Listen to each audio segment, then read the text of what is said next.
আলহামদুলিল্লাহ, রমজানের কালেকশনে চলে আসলাম ঢাকা গুলিস্তান রোজমেরিনা মার্কেট, দ্বিতীয় তলা, ফ্লোরা কালেকশনে। এইখানে চায়না ব্যান্ডের 2/4, 3/4 এবং ফুল ট্রাউজার পাওয়া যায় এবং চায়না গেঞ্জি পাওয়া যায়, খুবই উন্নত মানের।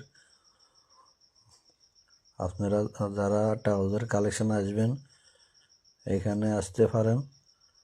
রোজমেরিনা মার্কেট, দ্বিতীয় তলা, বিসমিল্লাহ কুলিং কর্নারের পাশে। এখানে নাম্বার দেওয়া আছে, কেউ যদি না চেনেন এই নাম্বারে যোগাযোগ করবেন। সকালে সুস্থ থাকবেন, ভালো থাকবেন। আর যারা রমজানের কালেকশনে ঢাকা যাইতেছেন, হাইজেকার এবং ছিনতাইকারী থেকে সাবধানে থাকবেন।